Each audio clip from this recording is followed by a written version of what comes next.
driven by quiet leadership. And what are these terms, transactional and transformational leadership? Well, this entire weave of this leadership program is built around these concepts of quiet leadership, transformational leadership, and we're going to really deep dive into some of these concepts today. So very warm welcome to all of you for joining in towards the end of the day and sparing this time.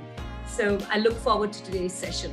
So what is this program? And this is going to be a bit repetitive for the people who were there around the last time, but then for the purpose of all the people who weren't there, what is this program really all about? It is a transformational program which has been tailor-made to equip leaders to combat. 2020 and 2021 has been VUCA.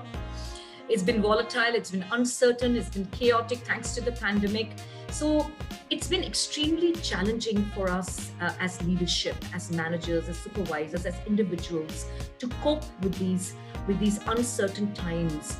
And the whole idea of this, the whole program is weaved in where we are blending in the scientific approach of paradoxical leadership. This is something that we're going to be doing in the next session, and the art and science of leadership coaching, so that you can take that leap of faith from transactional leadership to transformational leadership and create nothing but excellence for yourself and for everybody that you come in contact with. So nothing but excellence and success. So this is what the program in a gist is all about. So before we actually kind of get into a sort of a self-reflection exercise, this here is the course outline. What are we really trying to do here? Today's module is all about that buzzword, emotional intelligence. And I'm sure all of you, without exception, have heard this term. Probably some of you have a deeper understanding of what emotional intelligence is. Some of you probably have just heard it and brushed it aside as some slippery concept. But it's extremely key, and we are going to see the why today in the 2020s it's become a key to leadership. It's a key skill for leadership. So it's this whole module is a revolutionary. We've tried to create a whole revolutionary concept where we're blending in the science of emotional intelligence, emotional quotient, and the tenets of transformational leadership to enable you to lead with impact and influence in these uncertain VUCA times. So, when emotions really run high, they change the way our brain functions. The left side of the brain, the right side of the brain, everything starts to get affected, diminishing. And that stress diminishes our basic cognitive, incognitive abilities, decision-making skills, interpersonal skills. And that is why even the most talented people underperform, be unfulfilled when faced with triggering relationships, disruption, change, and high-stake projects. So in today's rapidly changing world, organizations and leadership it has become a must to develop this key leadership competency that enables leader to act rather than react, and demonstrate the empathy and the care for their people that is more essential. This has become a need now. There is no running away from this concept anymore. And the whole concept of emotional intelligence actually came into the whole business lexicon sometime in 1990. And has become a very popular concept now. And by the time it's 2030, it is going to take a totally different shape. Yeah. So unleash this power of emotional intelligence and transformational leadership with this brief module, so that you can become leaders who can lead by example, lead with leadership agility and empathy. So that's the gist of this module today. And we've used a rather simplified approach to these two extremely, I would say, heavy concepts. This is something that I was mentioning yesterday also with another batch that I was conducting this program for, that emotional intelligence is typically something that we do over days.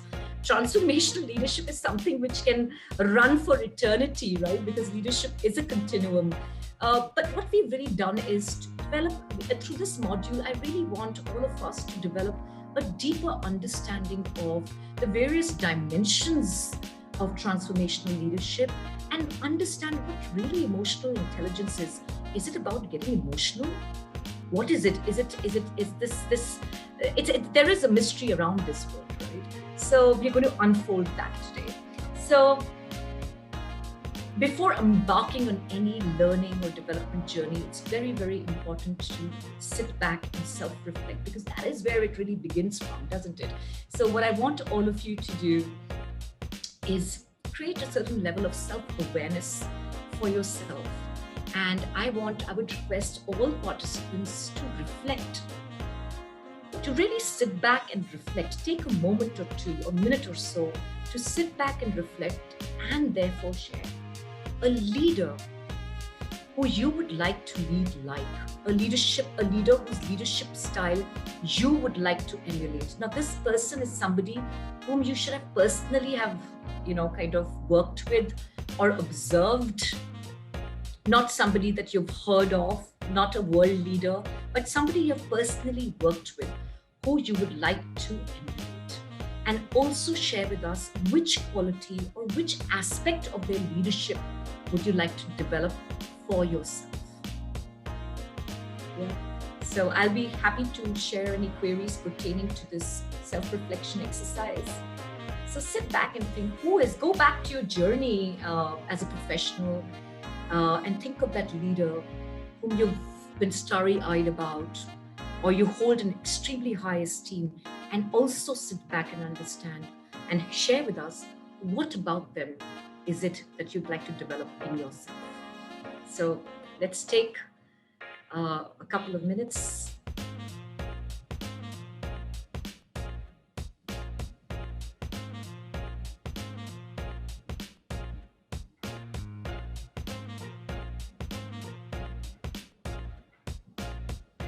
So Vaishali, I think you've raised your hand. So would you like to go first? Yeah, I just wanted to ask you. So when we say that the leader you would like to emulate, does it mean that you have to like every aspect of that leader? Or if you find that leader overall right, barring a few things, and you really want to emulate that person qualifies? Yes, it does. You really don't have to like you necessarily don't need to be in love with that person. Yeah. As simply as that. But there has to be something about their leadership style that has impacted you. And therefore you still remember this person. Some aspect of their leadership which created an impact on you, influenced you, and you would like to imbibe that as your journey as a leader unfolds. Oh, that answers my question. Yes. So glad. Anybody else whom I can...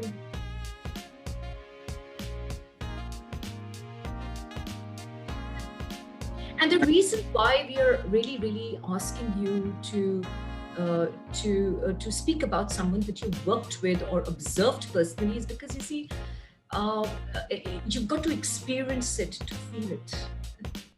Otherwise, there are so many leaders all around us.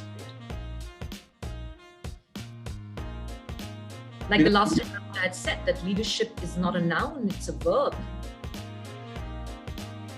Leadership is not a noun. Most of us think that we've become leaders because we've got that title of a leader. But leadership is action. Leadership is a verb. It's a continuum.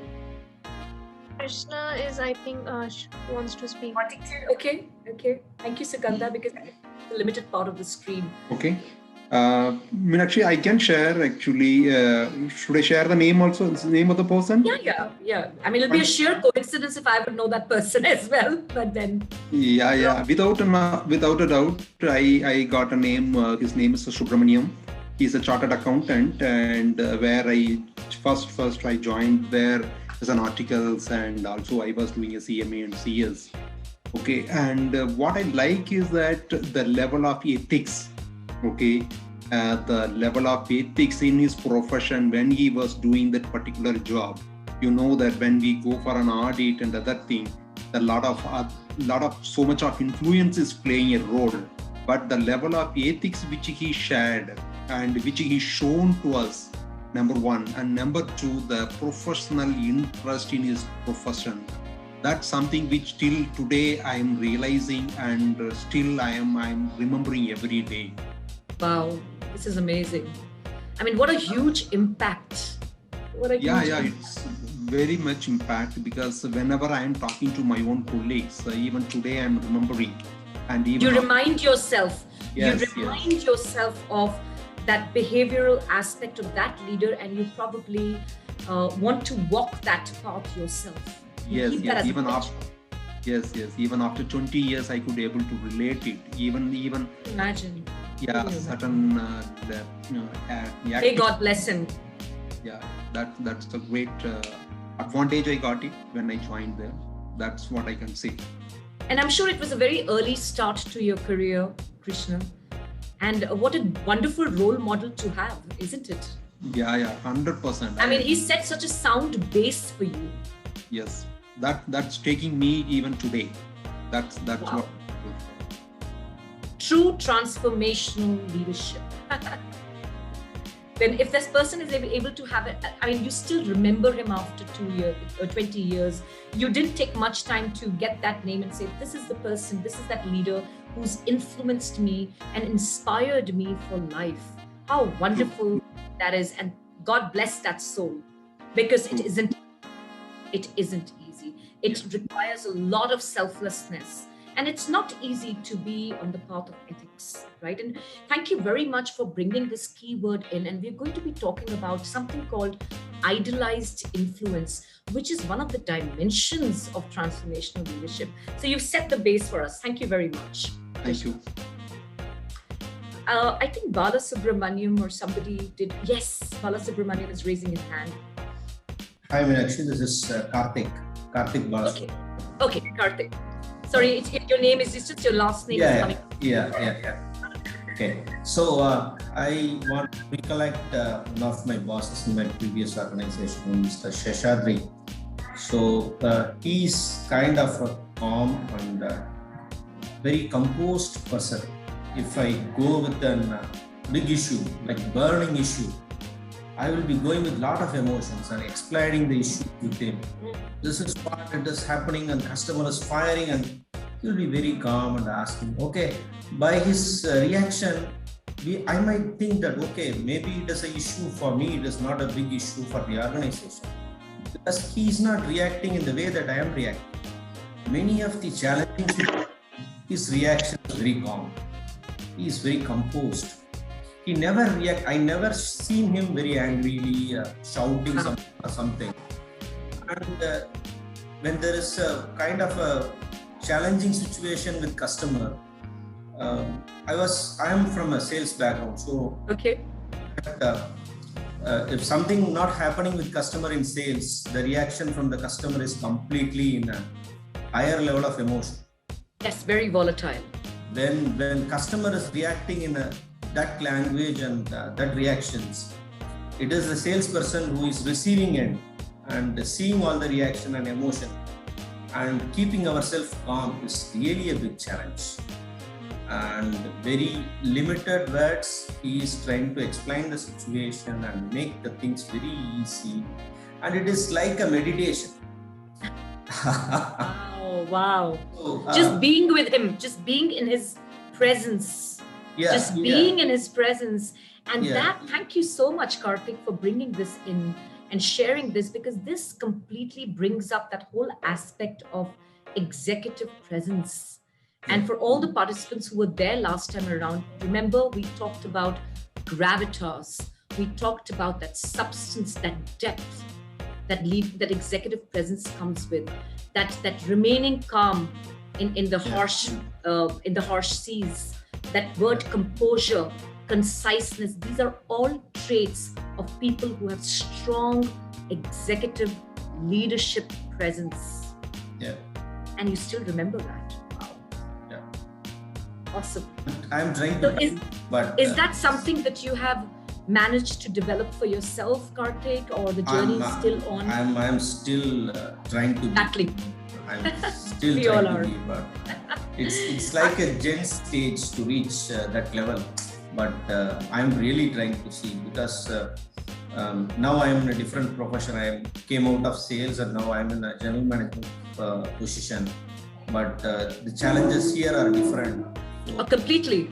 Yeah. And more the reason for you Yeah. to build this for yourself, Yeah, because yeah. it's always very stressful at the top, right? It starts getting Yeah. tougher.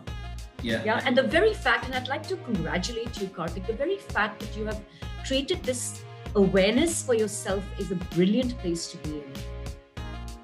Thank At you. least you are aware. There are people who aren't even aware of what they need to be developed for themselves. So that's wonderful. That's a great place to begin with. Yeah. Thank you. Thank you very much. Who'd like to share? Ma'am, can I share? Yes, Nandish. Good evening, ma'am, and good evening to all the participants. Ma'am, I'd like to share about my boss, who was my boss for 2 tenures. One was around 12 years back and another 3 years prior to that. Okay. And he was very, very, very calm and very mature person. And of all the problems that we had, some disputes, some court cases with our dealers. I'm from a public sector unit. Okay. And whatever disputes, he handled that with a lot of maturity. And moreover, he had a lot of confidence in his juniors, who were actually, he knew the abilities, he could measure the abilities of his juniors, of his team. And he worked according to their strengths. Wow. And where he thought that people were a little shaky on certain grounds, he would chip in. And he really trusted people. And wherever certain juniors who had low self-esteem, he would visit their home. Wow. And bring his family along, have a meal together, and boost their confidence. And that was so very good, and it influenced me, all these years. Tremendously. Wow. Yes, ma'am. And he is in a top position in our company. He is likely I to can be the imagine.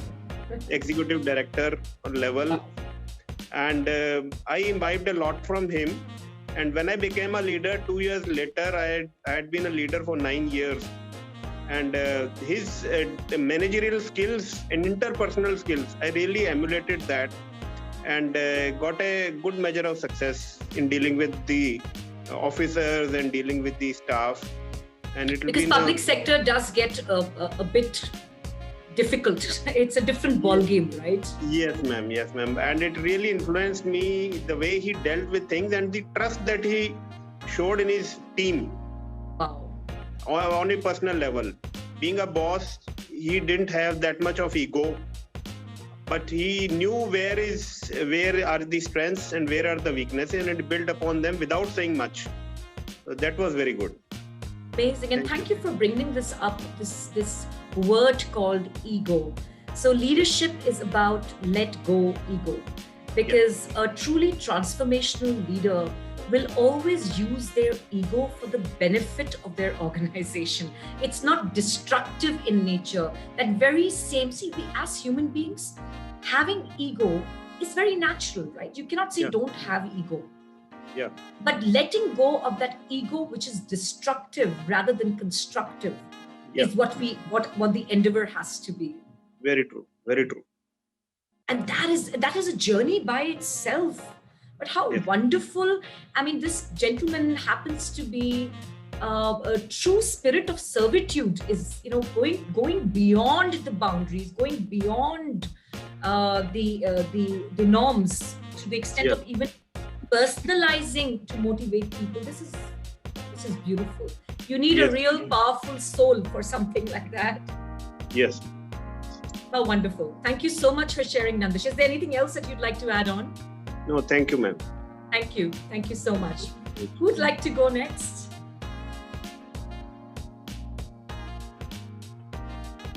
And, this is such an important, please don't, my request would be, this is extremely important to do this, because the various dimensions of transformational leadership, of emotional intelligence, I would like you to use this We are doing this for a reason, because from here, now you have that leader in your mind who's been transformational, and that is the very reason you're talking about them.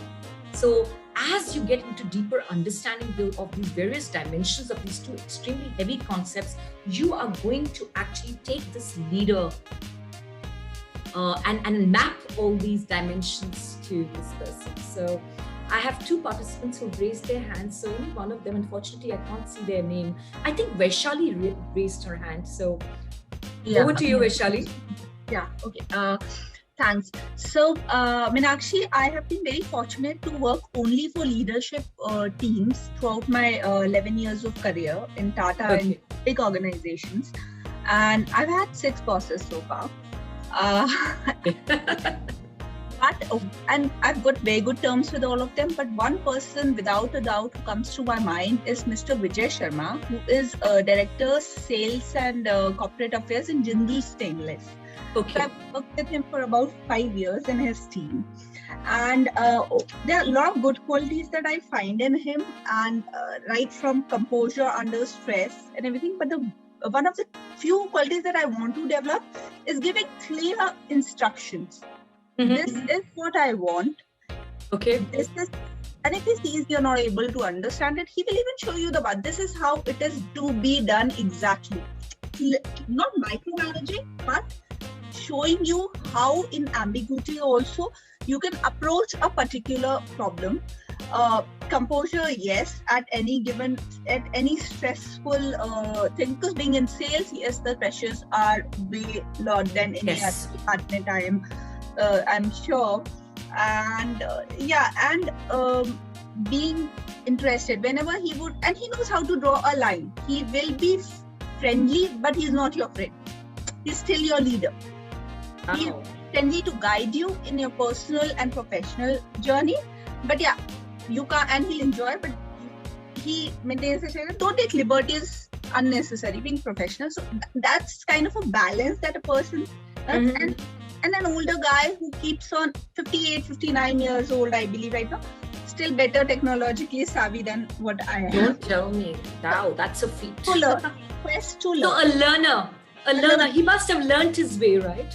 He must have learned his way, because considering his age, he probably should have become redundant by now.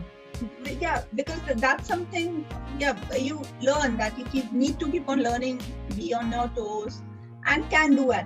So that's Satya Nadella, Microsoft, we've all heard of him.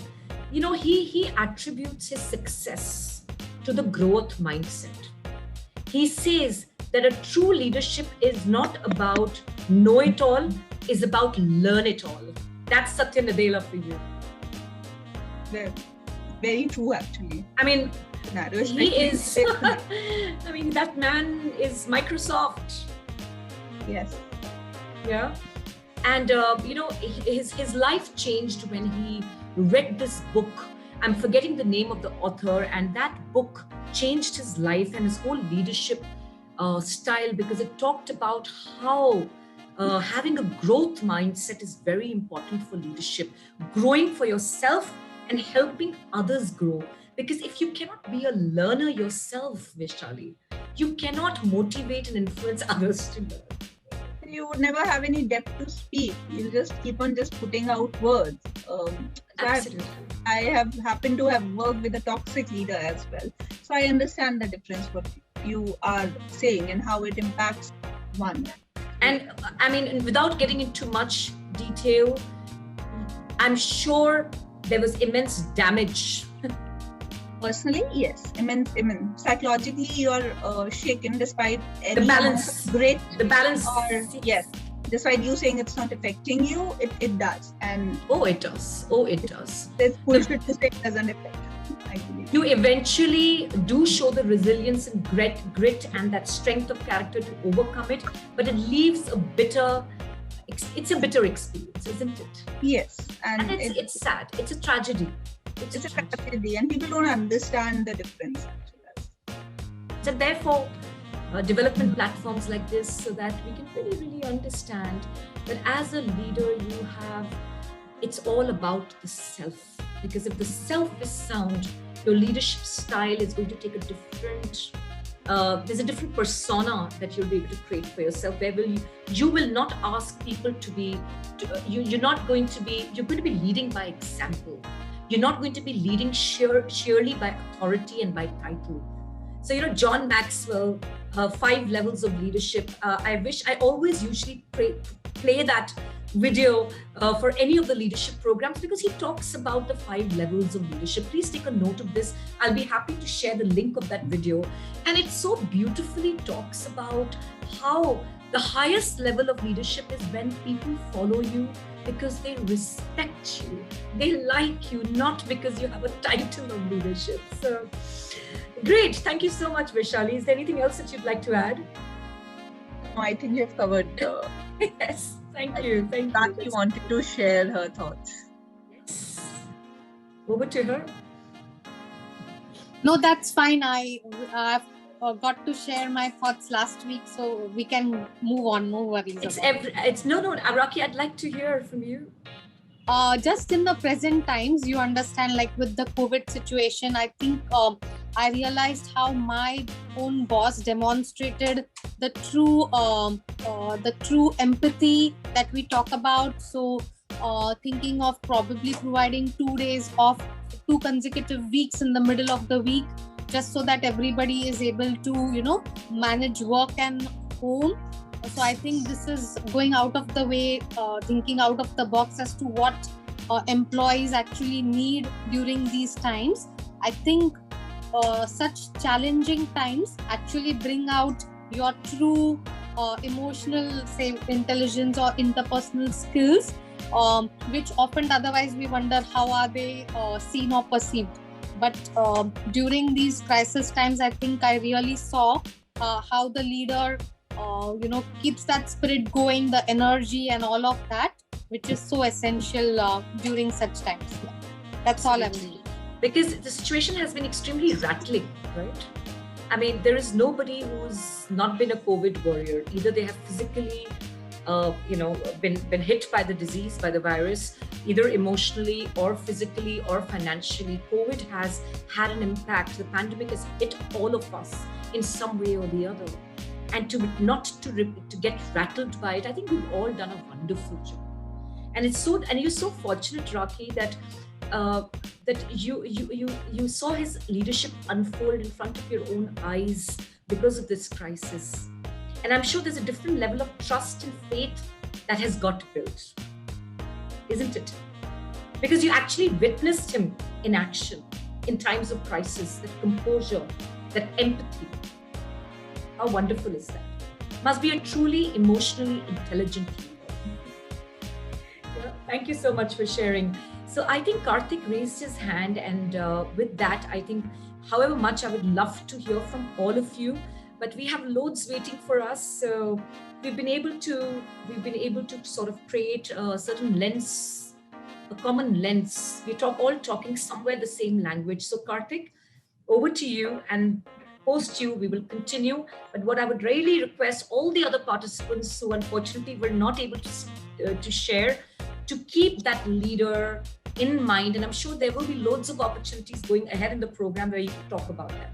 Yeah, so Karthik, over to you. Yeah, thank you, Meenakshi. The person who have inspired me is actually my mother. She have faced a lot of challenges right from her birth until date. She is about 72. In her personal life, she have learned many skills by her own interest from a remote village in Tamil Nadu. She herself learned certain sports skills. She was champion in table tennis, and she was good in painting, and she learned lot of things through her self-interest by books. She learned more about spirituality and also about this astrology and some things which motivated her to learn by herself.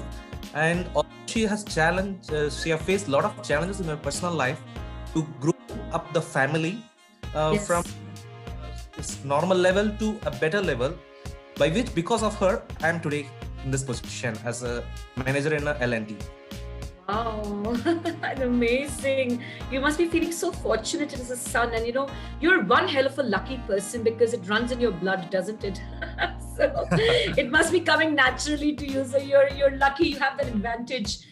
How lovely is that? And I think somewhere, you've reminded me of my own mother, who's also, I think for all of us, I'm sure somewhere Karthik is helping us, is reminding of us of our own mothers, because mothers are true sons of peace and happiness, I feel.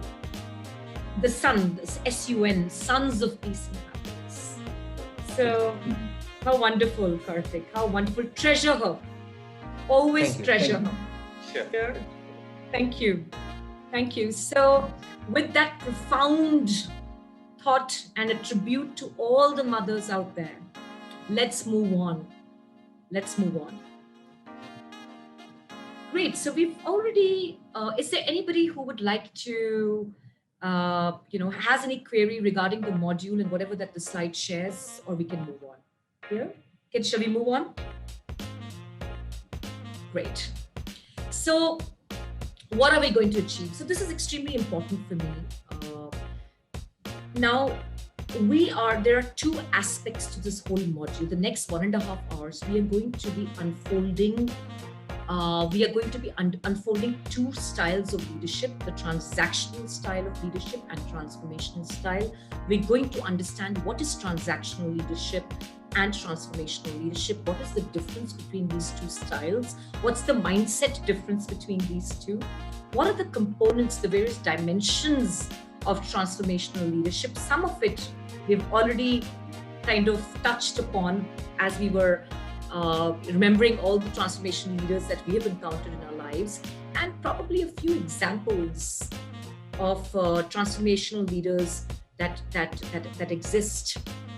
Then we are going to move to emotional intelligence. I was a bit, frankly, when I was creating this whole module, I first thought maybe I should do emotional intelligence as the first part of the module and then bring it to transformational. But for some reason, the way I thought I must read this is to first understand the tenets of transformational leadership. What do you mean by being a transformational leader? And then move on to emotional intelligence. Understand what is emotional intelligence. It's a rather slippery, it has been for that matter, a rather slippery concept. I wouldn't call it a mystery, unlike executive presence, but emotional intelligence is a bit slippery because it's about emotions. It's all about managing, regulating, understanding emotions of yourself and others. You're going to understand the various elements of emotional intelligence and why is it such a buzzword? And then we are finally going to weave in these two concepts and understand the linkage between emotional intelligence and transformational leadership. Yeah, so that's how we've weaved it. Any questions? Anything that you'd like to say? I guess. Let's move on. There we are. What is transformational leadership? It is defined as a leadership approach that causes change in individuals and social systems. It is a process by which change or transformation is actually introduced in individuals and organizations. Because please understand one thing, that this whole ecosystem of an organization, what do you think lies in the center of that? Anybody? Anybody would like to answer that? What lies in this whole, in the middle? What is the core of this entire ecosystem of an organization? People. It's the individual, it's the people. They are the core. Thank you, Vishali. They are the core. So transformational leadership is a process by which change or transformations is introduced to the individuals and organizations. In its ideal form, it creates valuable and positive change in the followers with the end goal of developing followers into leaders. So here, a transformational leader does not lead because he's a leader. He leads because he wants to foster and nurture leadership, not just for himself, but for others. How profound is that? How transformational is that? Enacted in its authentic form, transformational leadership enhances the motivation, the morale, and the performance of followers. Trust me, as a coach, I speak to key stakeholders of organizations, I speak to business owners, and their pain point lies in the motivation level of people, the morale of the people, the performance of the people. Be it a startup, because I coach a lot of startup CEOs, yeah. Be it medium-sized organizations, be it the multinationals. It's everybody's battling lack of motivation, lack of morale, lack of productivity. Somewhere it zeroes down to that, I'll be very honest with you. Yeah. So a transformational leader actually enhances these three aspects through a variety of mechanisms, and we're going to understand those mechanisms. These include connecting the followers' sense of identity and self to the mission and the collective identity of the organization. Being a role model for followers that inspires them. So through the strength of their own vision and personality, their executive presence, transformational leaders are able to inspire followers. They change their expectations under them. They want to be led by this leader. And that is transformational leadership. Because their whole expectations, their whole perceptions about their self, about their functions, about their roles, the whole motivation shifts. Because they now that element of servitude, that element of group performance, team performance starts to come in. And that is what a transformational leader does, right? Transformational leaders are also those who stimulate and inspire followers to both achieve extraordinary outcomes in terms of performance, and in the process, they develop their own leadership capacity. So it's a two-way process because the learning continues. Transformational leaders help followers grow and develop into leaders by responding to individuals' followers' needs, by empowering them, and by aligning the objectives and the goals of the individual followers, the leader, the group, and the larger organization. So what a transformational leader actually does is he works with the self of the individual, and at the same time, he brings the various elements of the ecosystem so that the individual or the follower gets connected to the higher mission and the vision of the organization. It's no longer for the follower about the I. It becomes about the we, and that's what a transformational leader. That shift between the I, from that I to the we, is what a transformational leader creates. So they are visionaries. These are I've enlisted certain adjectives, certain traits, certain characteristics here of transformational leaders. They are visionaries. You cannot lead without a vision.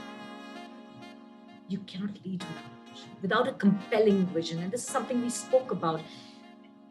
Executive presence comes with a compelling vision, with clarity of vision, compelling vision. So transformational leaders are visionaries. They are team-centric, they're group-centric, they're organization-centric. The I to the we shift. They're engaging. They're highly engaging.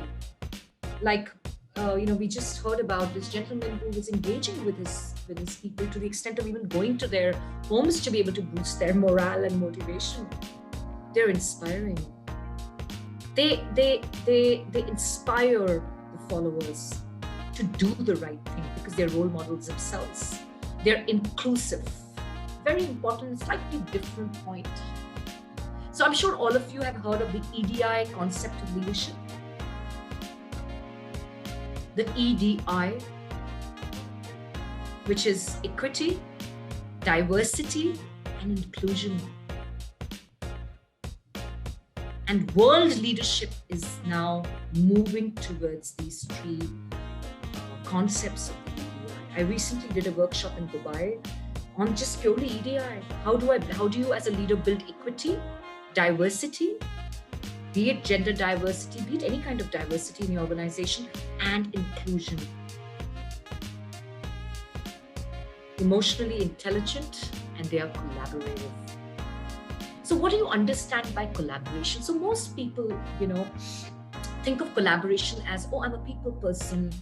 I interact with people. My interpersonal skills are very strong. So that's what makes me collaborative. But collaboration is actually the tendency to involve others whilst you are actually taking a key decision. That's true collaboration. Yeah. So I just wanted to, because I often come across, most often people are a bit faded.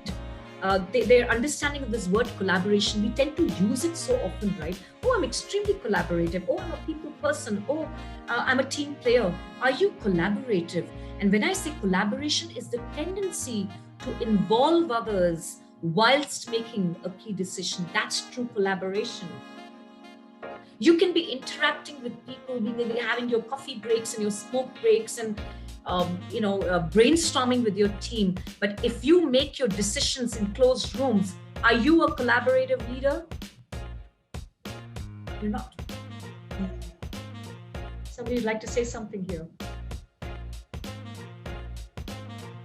So these are certain traits and characteristics of a transformation.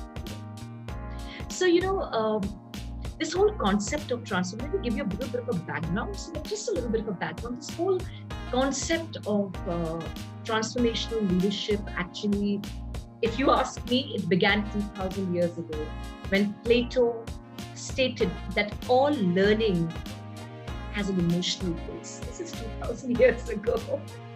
All learning has an emotional base.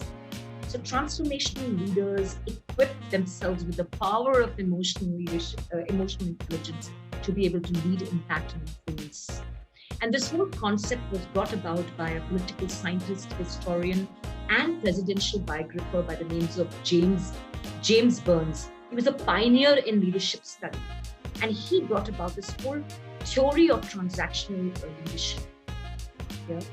So that's a little bit of and that gained momentum, and later on, Bernard Bass actually created this whole theory called the Bass theory of transformational leadership, which we're going to be actually unfolding today. So that is transformational leadership.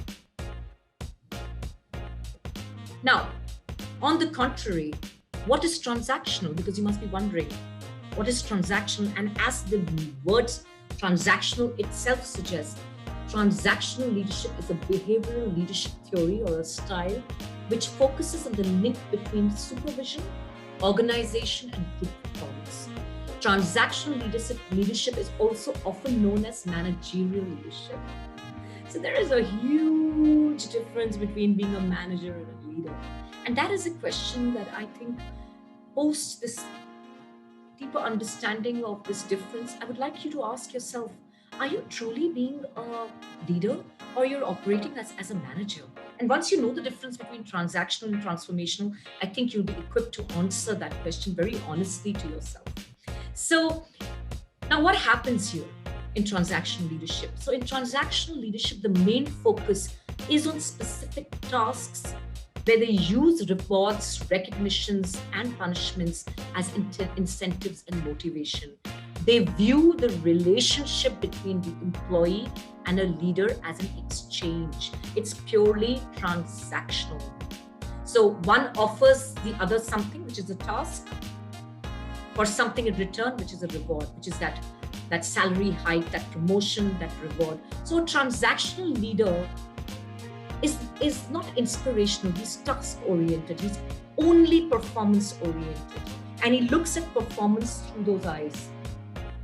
When employees are successful, they are rewarded by the transactional leader. When they're unsuccessful, they are reprimanded.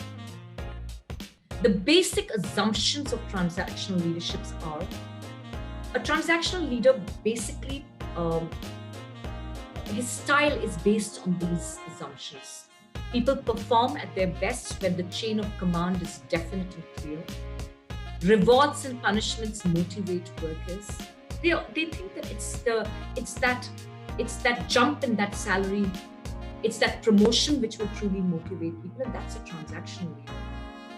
Obeying the instruction and commands of the leader is a primary goal of the follower, and subordinates require careful monitoring. That micromanagement is something that is the style of a transactional leader.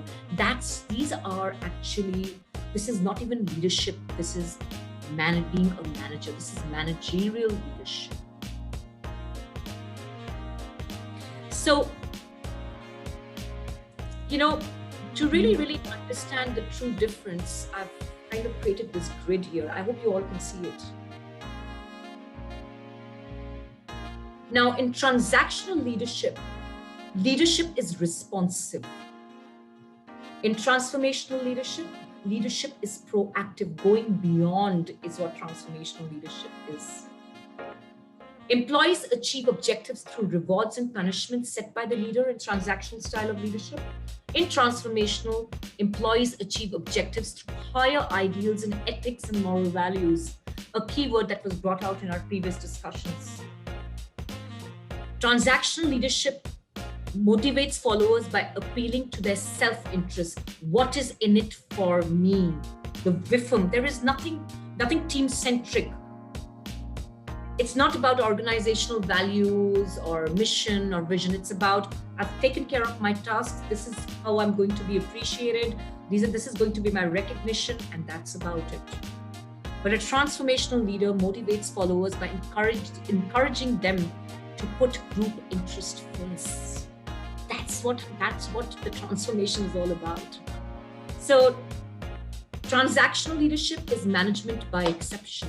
Maintain the status quo, stress correct actions to improve performance. So it's very task and performance driven. However, a transformational leader is very considerate about each behavior is directed to each individual, and that support and that leading with empathy, which we call as individualized consideration. We're going to talk a lot about that. So, don't worry if you really can't really, sorry about that. I'm trying to move the screen, yeah. Now, in transactional leadership, there's no intellectual stimulation. Yeah, it's purely task-driven. Motivation is kind of zero. However, in transformational leadership, there is tremendous intellectual stimulation because that transformational leader is going to challenge you and question the norms and question and rattle the apple cart for you. And that is where innovation and creativity will start to innovate. So one of the key attributes of a transformational leadership style is that they are innovators. They make you go, their followers go break norms and be extremely innovative and enhance their creative capabilities. That's when you're transformational. So with that, I hope we've been able to really understand the difference between a transactional leader or a managerial style of leadership and transformational leadership. And I'm going to open the floor for discussion for a couple of minutes here. Look at all those leaders that you spoke about from this lens now. It's going to make so much more sense. So reflections, please, or any question, or anything that you'd like to share, any disconnect, any vagueness. I think Vijay would like to speak. Yes, Vijay. Yeah, Meenakshi, in the previous slide, you said that reward and punishment will motivate the people. I can understand that reward, definitely it is going to reward recognition, definitely it is going to motivate. Just I would like to understand how the punishment is going to motivate the people. How just I would like to elaborate a bit more. Sure. So don't take the word very literally here. None of us have really been punished when we've been underperforming.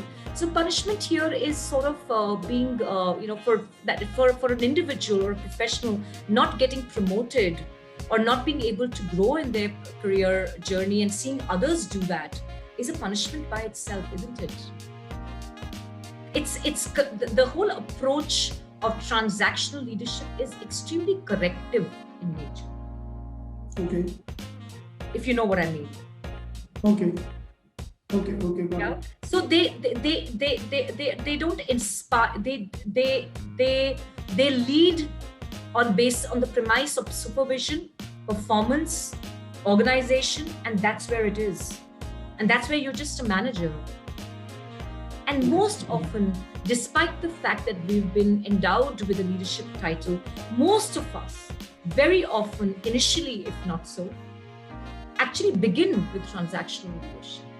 That's the first sort of, that's the starting point. And then when the whole journey starts to unfold, we start to understand how important the whole dimensions of transformational leadership are important.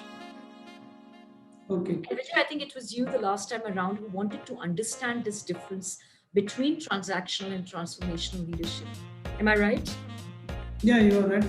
Moreover, transactional leadership is a style of self-centric, and transformation is a format which work for the organization, work for the people, work for the society, work for the country. Is it right? The reason why there's a reason why they're visionaries, right? Because they're able to have a bird eye view and a very holistic approach to things. So, they exhibit those charismatic behaviors, arouse admiration, they inspire, they motivate, they provide that intellectual simulation and treat their followers with this sort of a consideration, so a transformational leader will always actualize the true highest potential of his followers.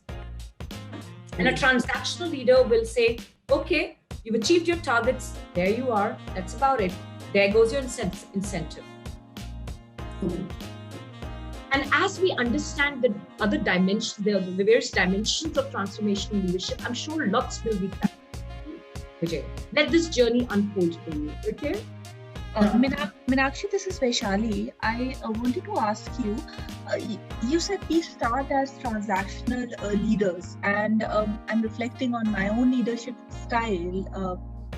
And that's pretty true. And is it like the first step and then you go into the transformational leadership? Because generally at a mid-management level, it's more about transactional work. Yes, because you're not privy to you don't have access to the strategy aspect. You're still not a strategic or not the authority to give it to a much lower, much younger employee, that kind of direction and all. So for mid-management level, is it more about transactional leadership with a little bit of EQ or more of EQ?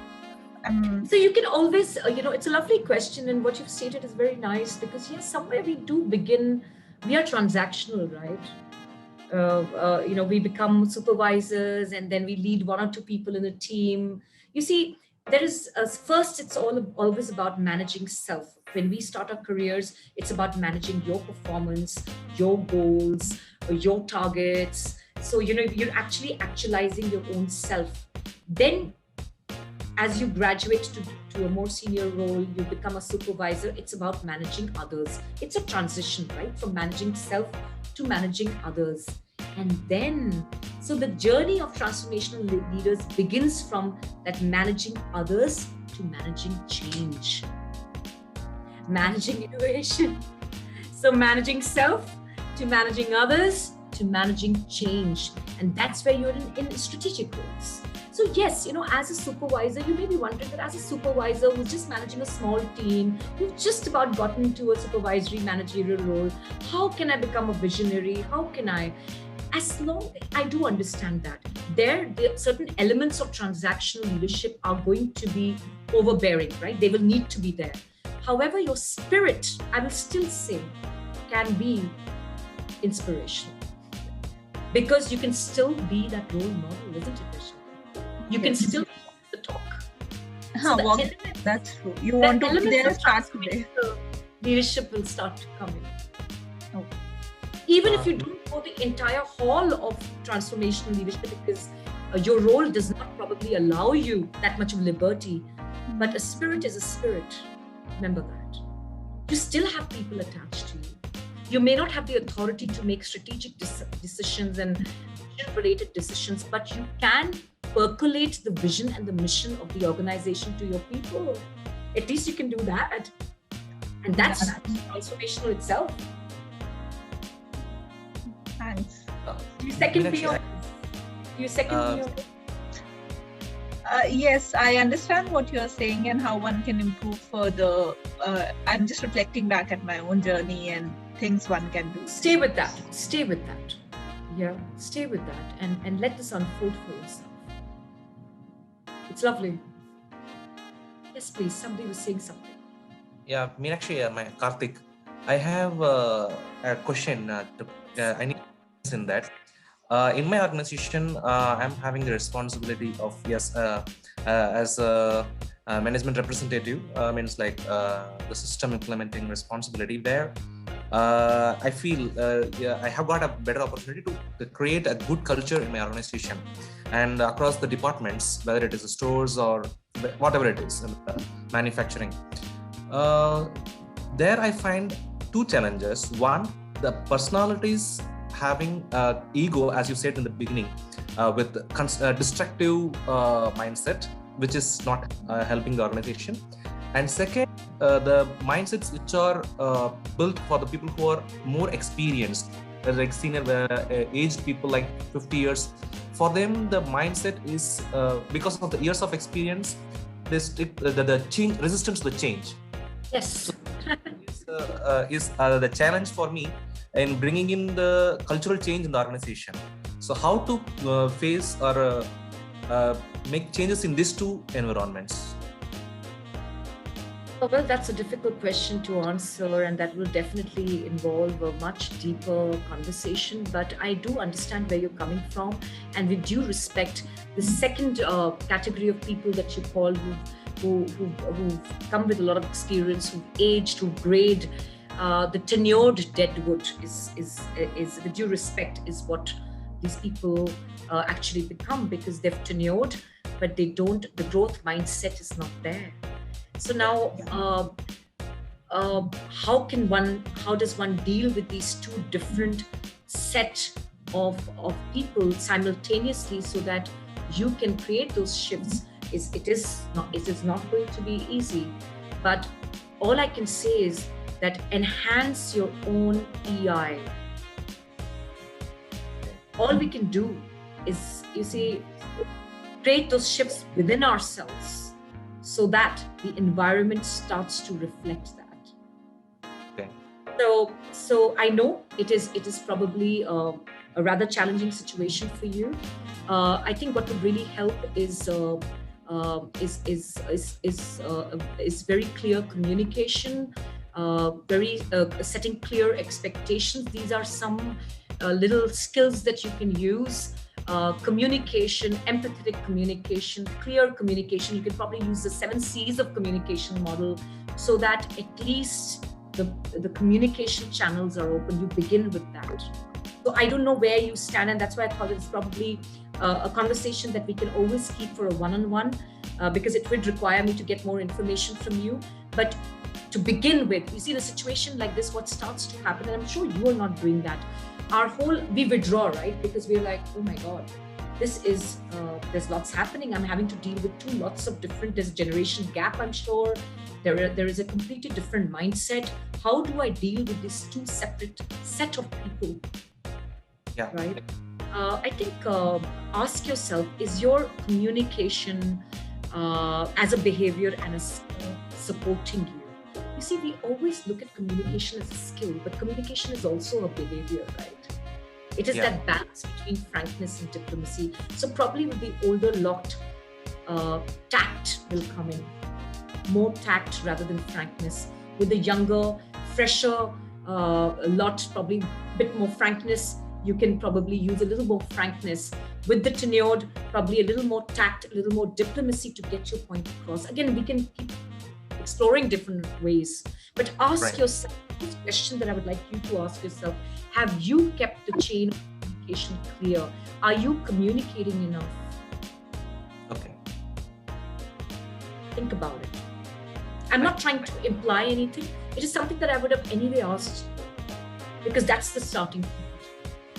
Okay. Yeah. So let's have a conversation on Karthik. I would be happy to kind of unfold this with you. Together we can find some way. Yeah, a positive way forward. Yeah? Sure. Great. Somebody would like to share something, or we can move on. Now, the most interesting part of this whole, I wouldn't say the most interesting part. I am going to now talk about those 4 dimensions of transformation. And you can see the screen. That's my favorite lady out there. One of my favorite ladies out there. Somebody I hold in absolutely high esteem, and my head always bows down to Mother Teresa for all that she has done for the world. Now, these are the 4 dimensions. Individualized consideration, and these all terms. You see, these are the 4 I's. The 4 I's. The first I is individualized consideration, is the extent, as the word suggests by itself, is the extent to which a leader attends to each follower's needs and is a mentor, is a coach or guide to the follower.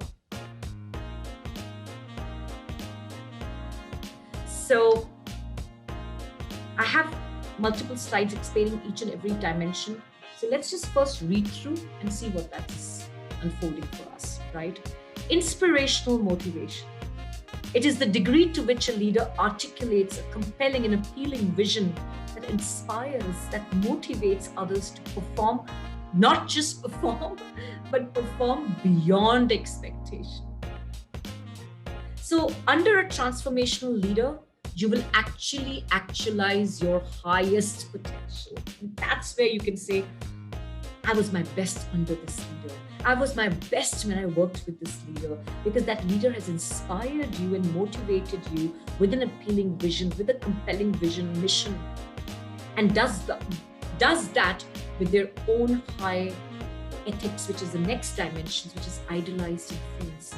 Describes leaders that are role models, and they're role models not because of the best business suits that they wear, or that whole persona, or only it's about their gravitas. It's about the fact that they are leading by example. They are an epitome of the highest level of ethics. So idolized influence. And of course, last but not the least, there's no particular sequence to this or flow to this. Intellectual stimulation. The extent to which the leaders challenge assumptions, take risks, solicit followers' ideas. They shake up that apple cart. They don't want to just do things the old traditional way, and are forever always finding ways to enhance the creative capabilities of their team. So these are the 4 dimensions, and a good way to do this and have a deeper understanding of this, keep those leaders that you spoke about, or even if you weren't able to speak about them, but you were doing that self-reflection exercise, and start looking at them from this dimension. It'll become easier for you and less theoretical. Do that. Keep that idol of yours in mind and see how they were operating from these dimensions. Let's go with the first dimension. That's Dr. Abdul Kalam Azad. His humility has been his biggest strength as a leader. Apart from his technical know-how and the spaceman of the country, right? Now, what is idolized influence? Please, I'm going to dig out certain important key points. It refers to the way in which transformational leaders exert their influence within a group. Transformational leaders who show idolized influence are role models for their followers. For what? For their high ethical behavior, instilling pride, gaining respect and trust. So the people follow you, not just because you're good at what you do, but also because you're an ideal for them, right? So these leaders usually have very high standards of moral and ethical conduct and be considered to doing the right thing. They are deeply respected by followers who usually place a great deal of trust in them. So as a transformational leader, you have people who trust you, who follow you not because they are supposed to follow you, they follow you because they want to, because they trust you. So followers identify with these leaders and want to emulate them as they provide a clear vision and a sense of belonging. So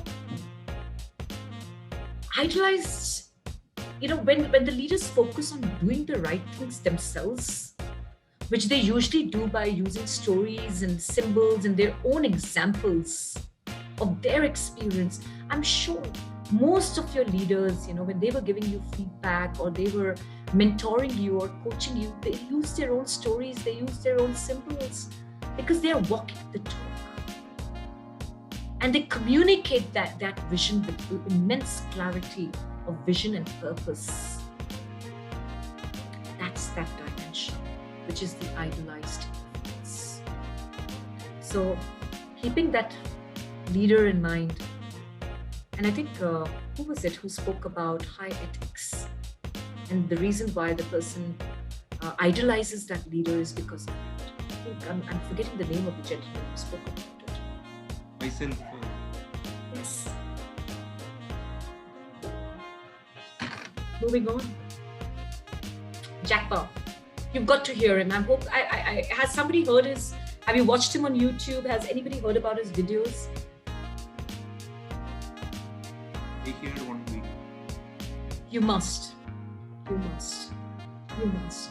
Now we come to the other dimension, a very, very creative dimension, a stimulating dimension, which is your intellectual stimulation. So,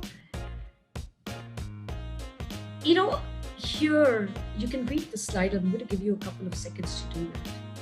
This dimension nurtures and develops people who think independently. For such a leader, learning is a value. And very important here, unexpected situations are seen as opportunities to learn. So intellectual stimulation is actually a leader's ability to instigate innovation and creative capabilities in their followers. And they do that by encouraging critical thinking and problem solving. They do that with that. So, again, these are two, buzzwords. So a transformational leader will always enable their teams to think critically, to think with a problem-solving mindset, because they question the status quo.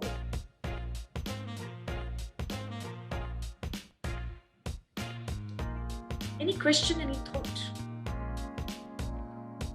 Now think of that leader that you spoke about or thought of, or you hold very close to your heart.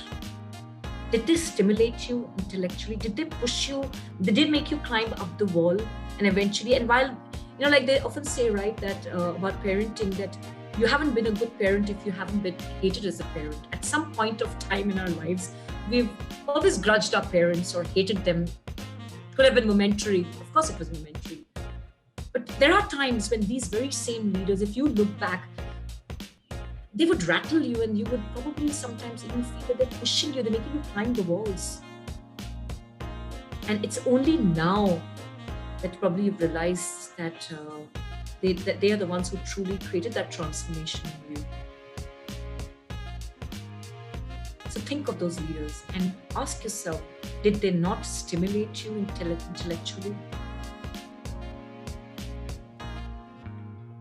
Can I move on to the next dimension?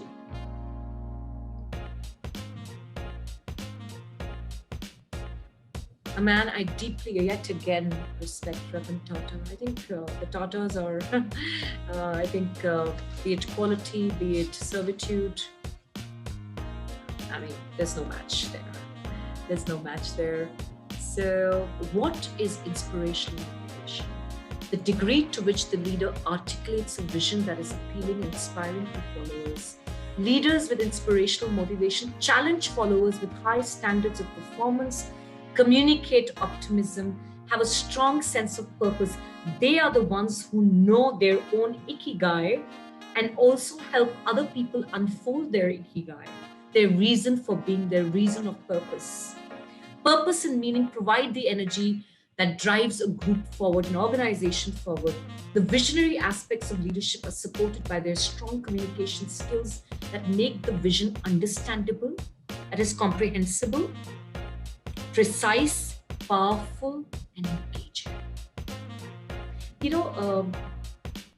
And probably, Vaishali, this is something that we spoke about. When you at that transactional level of leadership, where you are technically still your style is managerial in terms of leadership, but you can percolate the vision down to the front line or to the front line of your organization or to your team by by breaking down the vision into a more comprehensible, simple vision, instead of kind of bogging them down with a very hyper, high standard sort of, this thing. You can always do that as a transfer. You can bring that element in.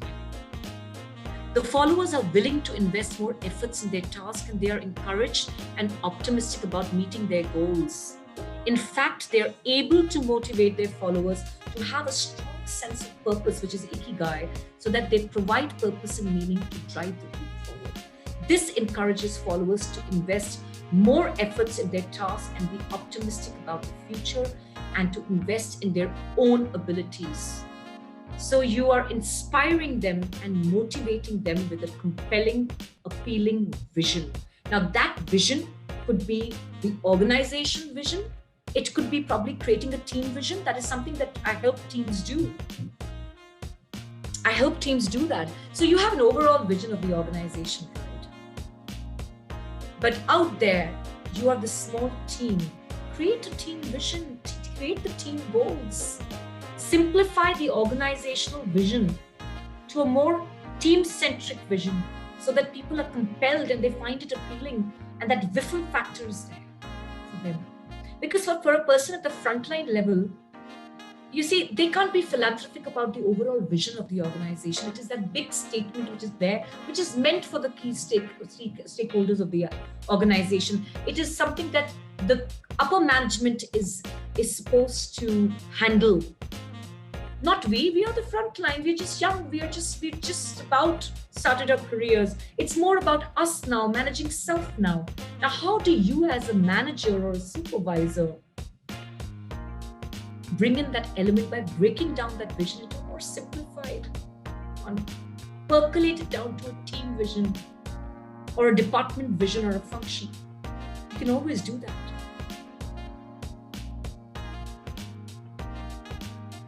So I'm going to move on. Any questions? Silence is golden, and I'm assuming that the silence, we're going to be breaking into a sort of a self-reflection right now.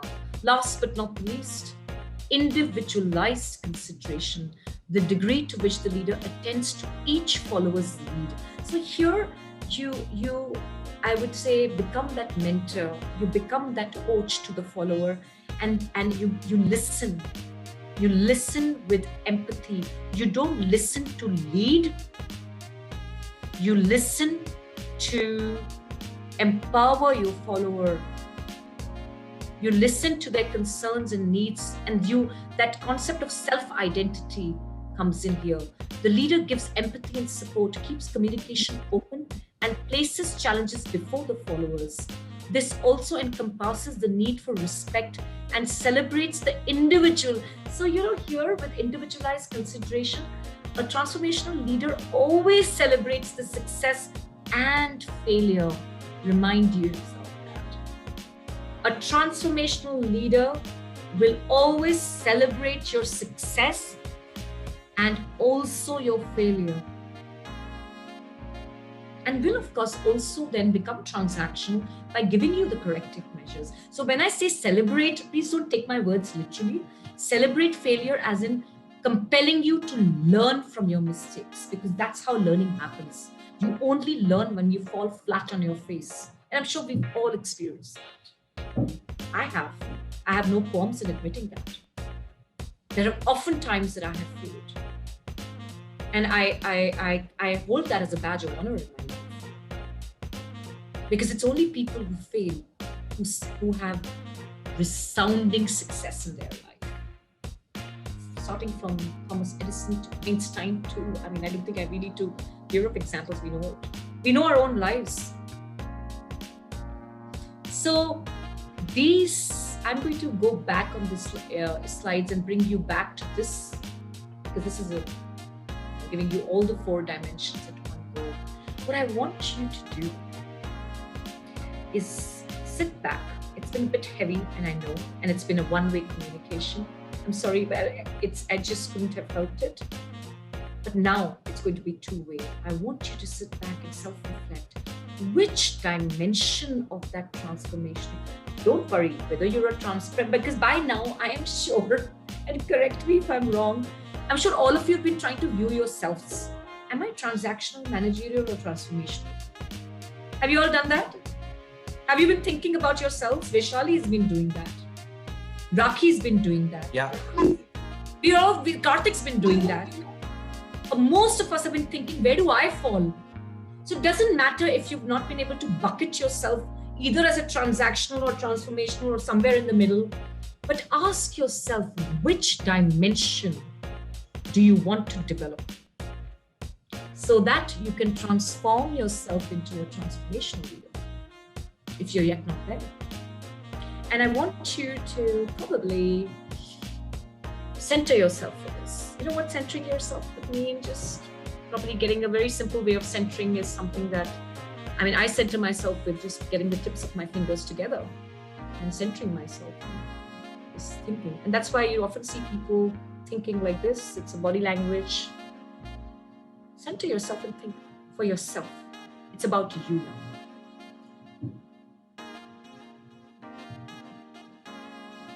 Let's take a minute or so. And I would like to probably hear from people that have unfortunately not been able to give an opportunity to speak, to also share their views. And then we will move on to emotional intelligence. So take a minute.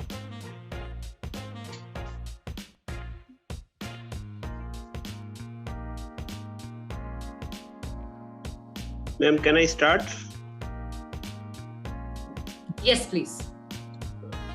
Ma'am, I would like to go for inspirational motivation, just with the role model of Mr. Ratan Tata, because he is a business leader par excellence.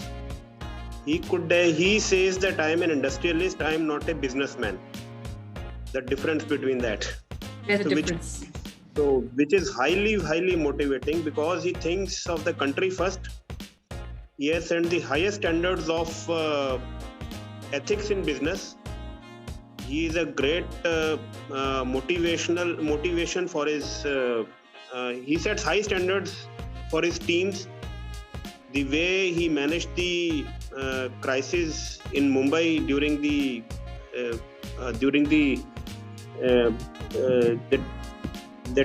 Taj Hotel, yes. During how he dealt with that, and he gave salaries to the staff, 1 year salary to the staff of the hotel during the crisis when there was a terrorist attack. And that level of motivation to the staff, that level of inclusiveness to the staff has seen Taj Group of Hotels become #1 brand in the world. Yeah, they're an epitome of hospitality. It doesn't get better than the Taj and the Oberois, does it? Yes, that level of going into the core of business, inspiring the entire team to put in their best for the business, for the larger good of the company. Nothing epitomizes more than this. So tell me one thing, Nandish. What I want to really understand is, why have you chosen this dimension for yourself? Because now it's about you. Ma'am, ultimately, see, I am a businessman. Okay.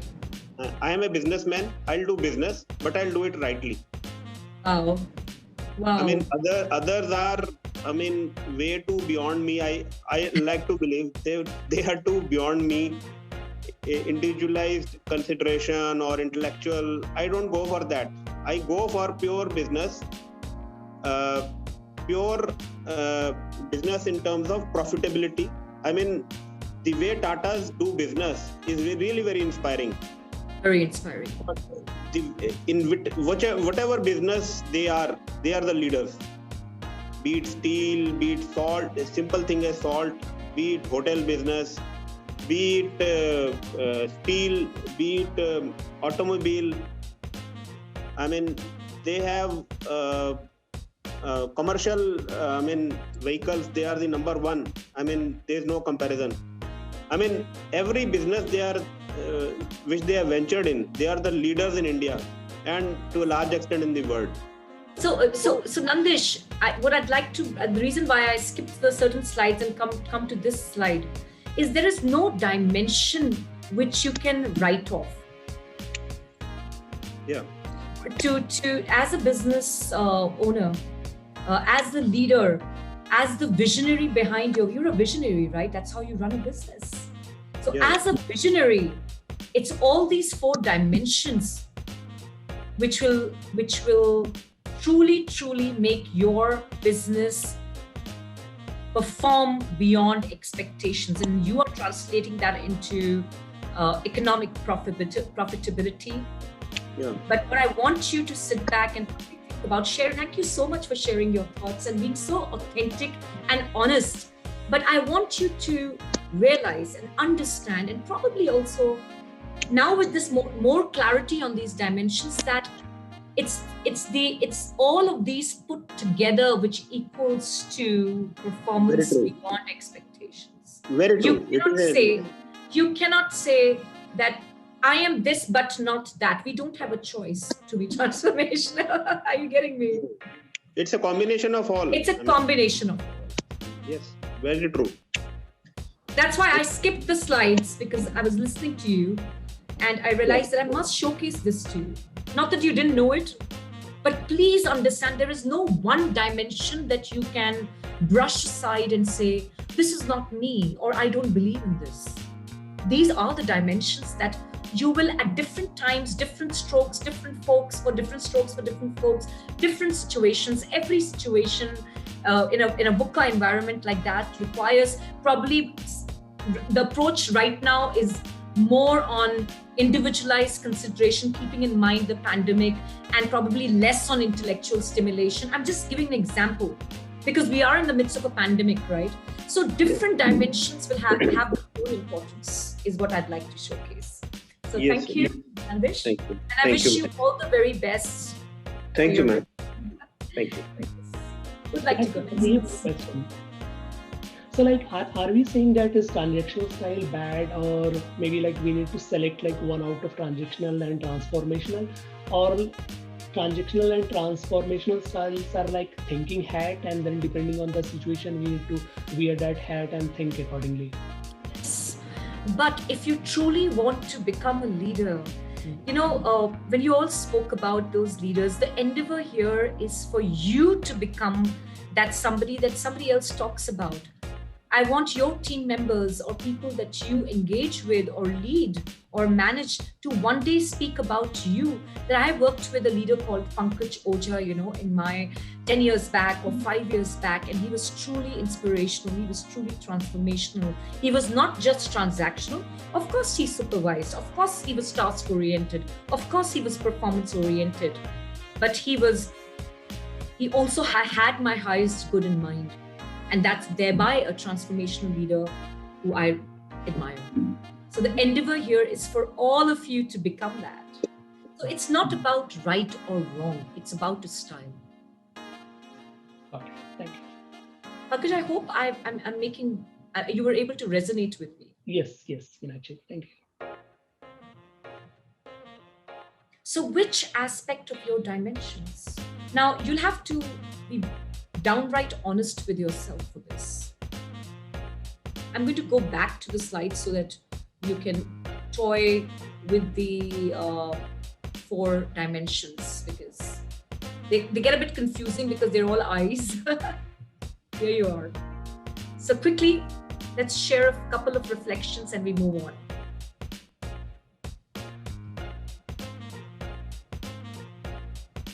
Who'd like to go? Which aspect of these 4 dimensions that you would like to develop for yourself? I'm sure you have, each one of you has these elements in different degrees. Vaishali? For me, I would like to do the intellectual stimulation. So much knowledge that people love talking to you, because that is something that inspires me towards any particular person.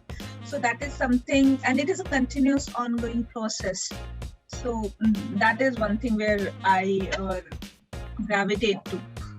Vaishali, it's a very interesting place to be in because intellectual stimulation actually involves engaging the rationality, the intelligence, careful problem-solving ability. So it's a very interesting, creative, innovative place to be. And very logical. So people can get emotional, and the only way to counter emotions is through logic.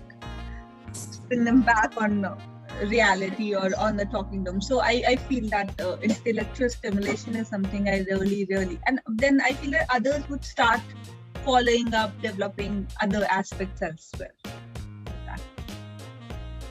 Great, that's wonderful. It is a very interesting place to be because it not only challenges your followers or your subordinates, it also challenges you. It challenges one. So your own critical thinking ability and problem solving. You see, because what happens is that, please understand, intellectual stimulation is about two traits. It's about persistence. What is persistence? Persistence is the ability to be able to keep going forward despite encountering obstacles, right? That's persistence. And also experimenting at the same time, doing different ways, employing different ways of doing the same old things. Inspiring new ways. How do you balance that so that you can intellectually stimulate people to innovate? Yes. So, yeah. Just wanting to bring that. Yes. So, try to keep these two traits. Vishali, as you've identified this as a dimension for yourself, I want you to work on these two traits of persistence and experimenting. How much grit can you show as a leader or as a manager? And how at the same time you can foster experimenting, creativity. Finding that right balance. That balance. And with that balance, what happens? Scientifically, I'm going to showcase that to you next time around in the next session, where we're going to understand the theory of the paradox, the paradoxical science. What results as the balance of persistence and experimenting is what we call as innovation. Oh, looking forward to that session then. It is so interesting. Yes, it is. As you move forward in kind of further developing, I'm sure you're already very creative and innovative, and you have a team or you're managing a team which believes in these. I call these values. Innovation is now no longer an ability. I believe that it's a requirement. It's a very basic requirement nowadays. It's a value. Can you imagine, Vaishali? There are so many organizations. Those were the days when I used to go on site and deliver programs, and I did not have to be behind a screen like this, And there's so many organizations which have innovation as a value now. I agree. Because innovation means your highest intent. If I'm going to be innovating with this air conditioner remote, I have to have a very, very profound purpose behind this. Innovation comes with intent. Yes, that's true. I totally agree with what you're saying. Yeah, so great. Thank you. Thank you. Who else would like to? Probably somebody whom. Raki, where are you? I'm actually missing speaking to you.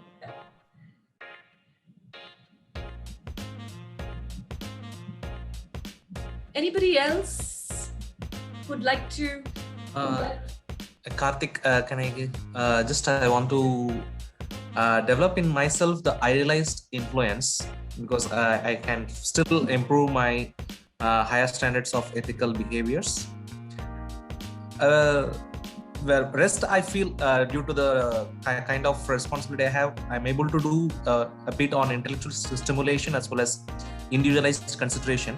But I like to develop idealized influence. Whereas I am not sure what is inspirational motivation, because inspirational motivation is something the other party will be taking it from. So it's is it something to be developed from inside, or it is I can't exactly catch that point. Inspirational motivation. So the definition here is clearly given. Inspirational motivation is the degree to which you as a leader can articulate an appealing vision. It could be the organization vision, it could be the team vision, it could be a department vision, it could be your vision as a leader, your goals, whatever it may be, the long-term view. You know, this gentleman, Jeff, because we're going to talk about him a little later, the founder, the co-founder, and the man behind Amazon, right? He started his business from a garage. Right. Yeah, and he says that one of the reasons for his success is looking at the long term, and also always gunning for what's not at a hand's reach. Okay. So inspiration. Yeah, now I got it. You got it now?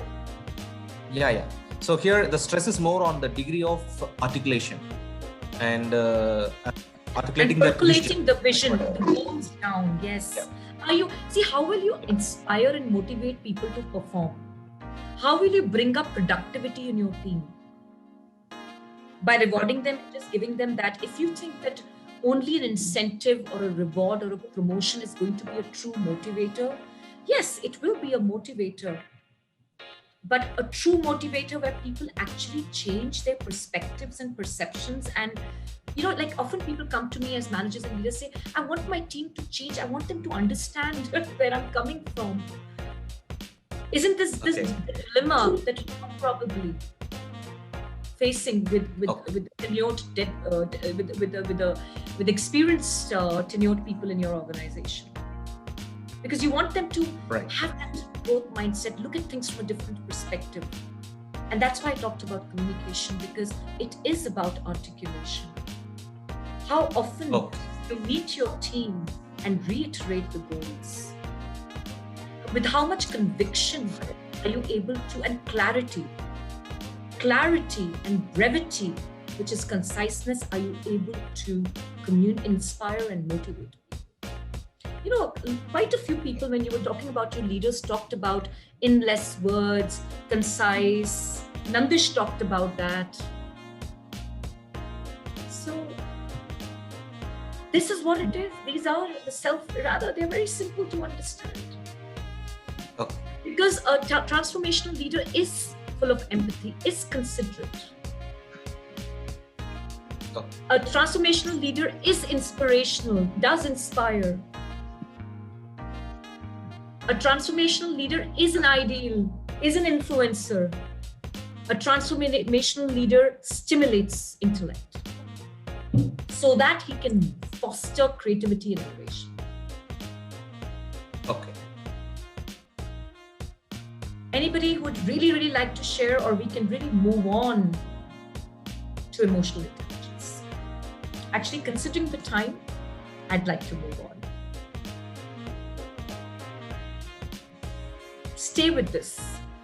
I'm going to be sharing certain assignments wherein you will get a platform to kind of through that medium also recognize your development area here. And we can get into a conversation, either via mail or over a quick call, or whichever medium that you'd like to choose. Don't worry about that. Let's now get down to the emotions part. Okay, now before we do that, can you think of any transformational leaders? You've named a few. I have some right here.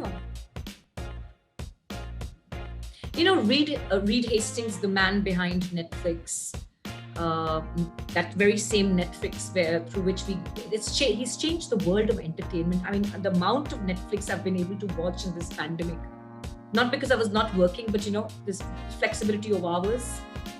I mean, this man has changed this whole, and his leadership style is very different.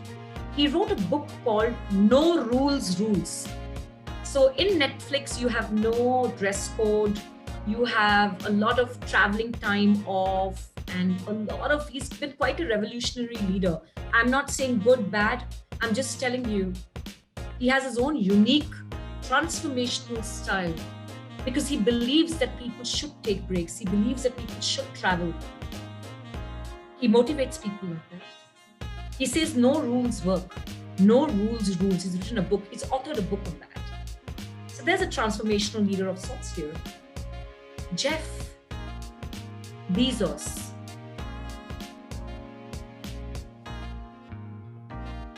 He, as I mentioned earlier, started from the garage of his house and to this giant called Amazon. And he talks about three aspects. He talks about the long-term view. He talks about innovation, and he talks about challenging yourself beyond what's beyond your reach of hand. And that's Jeff. He spoke about something. Steve Jobs and Tim Cook's. I mean, honestly speaking, the reason why I've named both of them together, because Steve was a tech visionary. Please understand that. He was a tech visionary. And it was the combo of the two, Steve Jobs and Tim Cook, who brought Apple to where it is, where they have made our day-to-day lives easy. Is that not transformational? Is that not transformational? Are these not our transformational leaders who changed the face of the whole dynamics of our day-to-day life? Be it Amazon, be it Microsoft, be it Netflix now, more so in the pandemic. I think they had almost, if I'm not mistaken, a triple-digit profit this year. Because all of us are watching Netflix and prime time and blah. Yeah, so let's come down to emotions, the most slippery part of this whole. Actually, it's not slippery. Let's get some clarity. Let's understand what is emotional intelligence. Just give me a moment. Now, very simple. I'm going to put it very, very simply for you. Emotional intelligence is defined as the ability. Okay, let me give you a background first. This whole concept came up in the 1990s. Two gentlemen, two psychologists brought this concept, and it was Daniel Goleman, who actually authored multiple books in 1994. He called the first book on emotional intelligence was called Emotional Intelligence. And actually, thanks to Dan's books, he made emotional intelligence a part of the business lexicon terminology.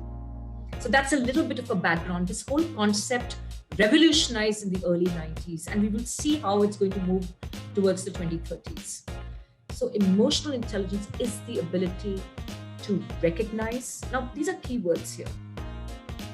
Recognize, understand, and manage our own emotions. Please remember one thing. Sometimes we recognize our emotions, but we don't understand them. Sometimes we understand them and recognize them, but we don't know how to manage them. This is a dilemma of the human kind. I would say each one of us, somewhere in our lives, like somebody said, right? I mean, I need to be in a state of Zen to develop this. Actually, in a way, you're right. Because it's all about emotions. How do you recognize them? How do you understand them? And how do you manage your own emotions? So that's one half of that important half of EI. The other half is recognize, understand, and influence the emotions of others. It's a bit of a slight change here. Can somebody really unfold that change for me between these two aspects? That one keyword has changed. I'd like to actually all of you, I think there are almost about 18 people here. Or 16, inclusive of me. There's a difference. It's a difference of manage and influence. Thank you very much. Can you say more, Ajit? Thank you. Bang on.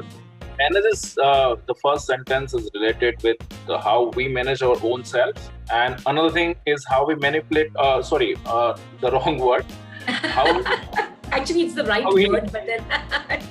Yeah, we recognize, understand, and we can correlate with that, and accordingly, in sense of managerial aspect, we can be more productive or more ease with that person.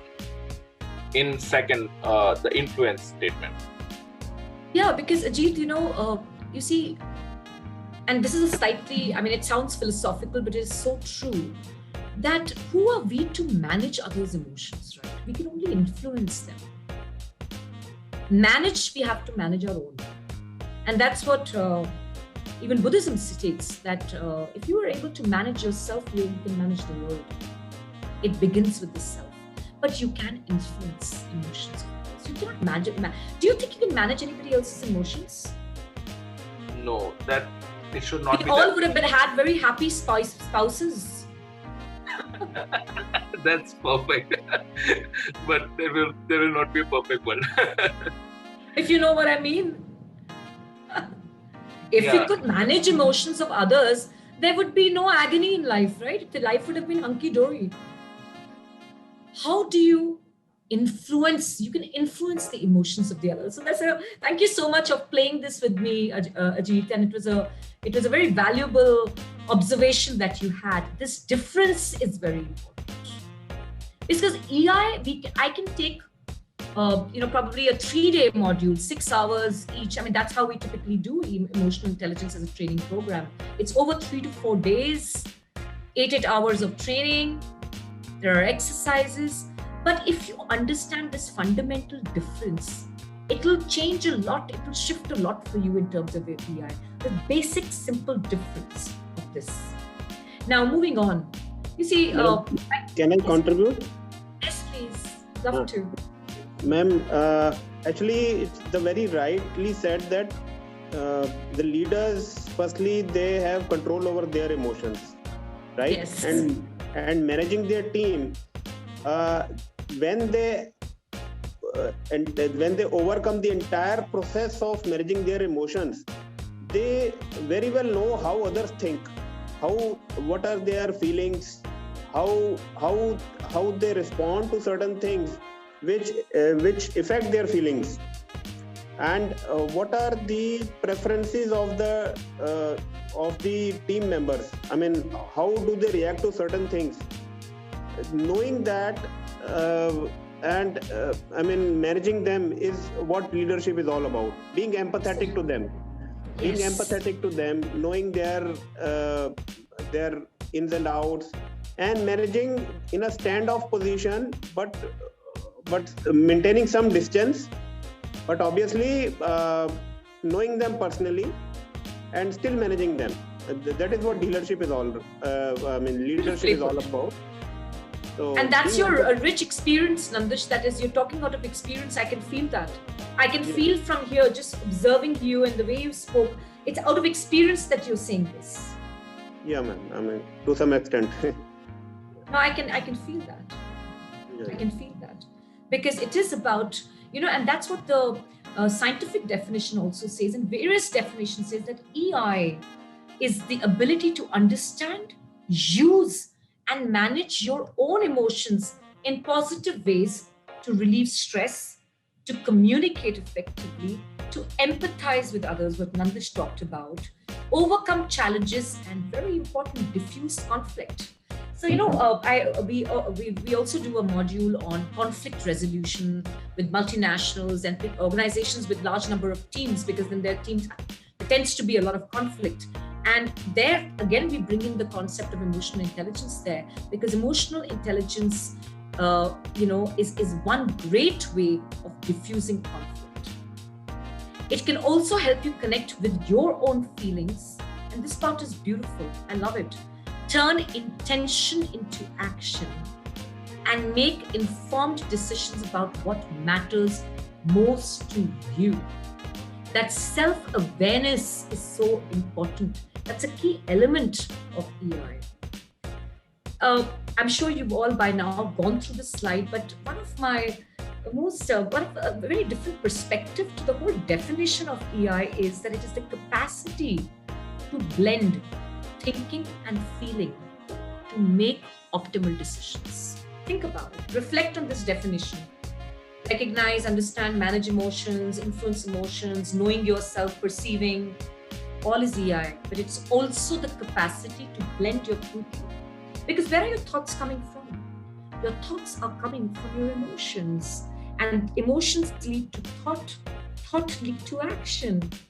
As simple as that. So it has the capacity to blend thinking and feeling to make optimal decisions. The result of EI is always positive. A lot of people think that emotional intelligence means being emotional. I don't think I can really infer that. Everybody's emotional. As long as you're human, you have emotions. Some people know how to control them and manage them, and some people are still recognizing and understanding. Isn't it? Moving on. There we are. These now, quickly, before we get into some more interesting data, I'm dying to get into the why of this now. Now, very simply, 4 elements, 4 dimensions. Self-awareness. You need to be aware of yourself to recognize your own emotions. What triggers you? What are your strengths? What are your derailers? What are your true genuine strengths? A lot of people come to us for coaching and they say, I want you to work on my weaknesses. The way I coach them is that I play with the strengths and create awareness of the derailers. And that's what coaching is all about. So self-awareness, which is, it's what you know about yourself. What I know about self. Then you have social awareness. That is what you know about others. Your social intelligence skills, right? So you have IQ. You have EQ, which is emotional intelligence. We all know IQ. Then we have something called SQ, which is social intelligence, which is your social being. And then the latest is AQ. Does somebody know what AQ is? I wish I could give a virtual dairy milk to somebody. Whoever can answer that for me, and please don't Google. This new edition of AQ.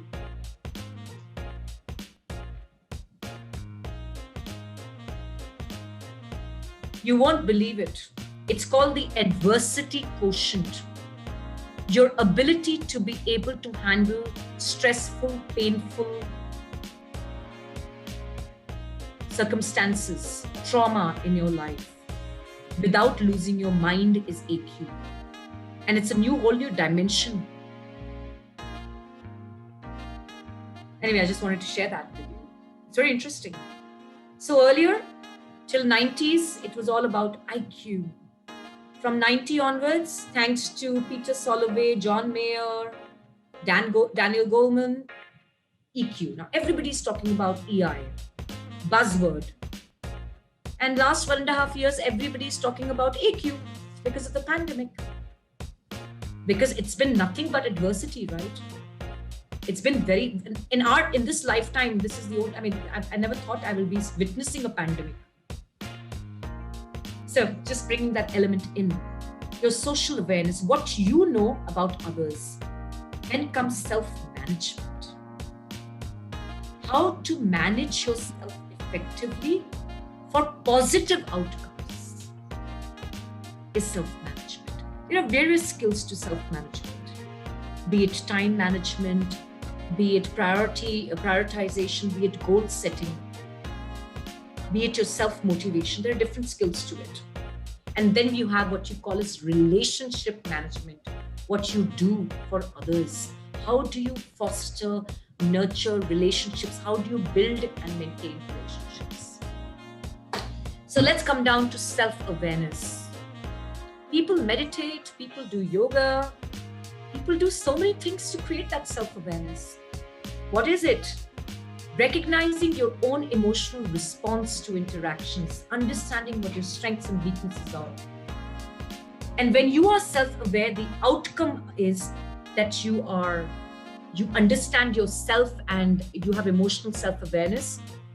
Your accurate self-assessment makes you so aware, which instills self-confidence, self-efficacy in you. That sense of self-worth, what we call as self-efficacy, that healthy self-esteem comes from self-awareness. If you don't know yourself, if you don't recognize your emotions, how you feel, what triggers you, what are your stress behaviors, it gets difficult. Something we're going to talk about scientifically in the next session. Moving on, self-management. Now, let's focus on the outcomes. What can good self-management do? It can help you be emotionally in control, that composure that we were talking about, that gravitas, that substance, that character. Achievement. It helps you achieve your goals. कुठला कशाचा अभ्यास आहे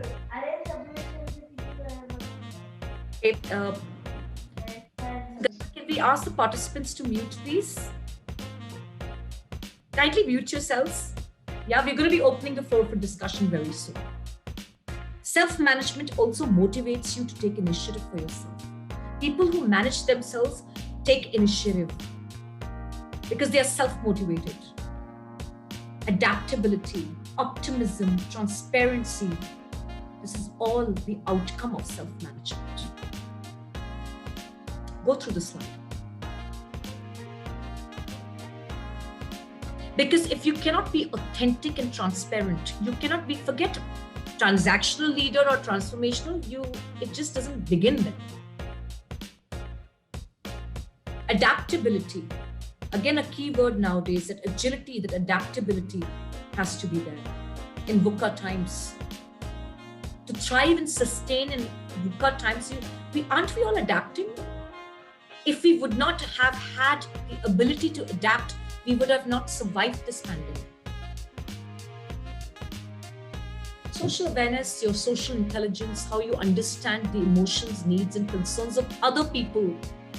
Identify emotional cues from others and diagnose group or organizational dynamics. You look at your team and you're so aware of social interactions that you actually know what the dynamics are. You're able to build empathy because of that. What Nandish and everybody, we all have been talking about it. Service excellence, that service orientation comes from social awareness and organizational awareness. What's the culture of your organization? What are the do's and don'ts? What are the values? Comes from such social awareness. So these are the three elements, and the last but not the least, which is your relationship management, which is all about building, maintaining, and sustaining long-term relationships.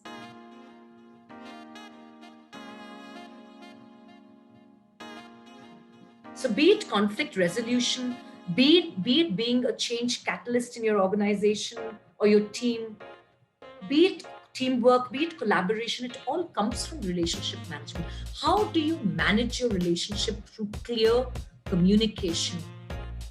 How do you inspire and influence others to have positive interactions? See, the key word here is positive. Interactions everybody has. How positive are they? And that is your role as a leader.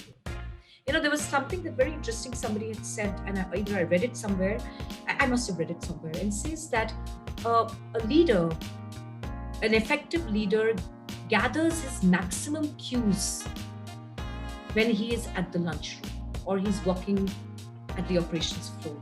They're such good listeners, they observe. So building relationships, leading with empathy is all about relationship management. So these four are the dimensions. Any questions, please? We're almost at the last part of the program where we are now going to further on. So please hold on, stay on. Some very interesting data is coming. What we know about the EI and the transformational leader, but why? Why do we need to do this? Is something we're going to understand, the importance of this. So before that, on those four characteristics of emotional intelligence, does anybody have a question? Would like to share something?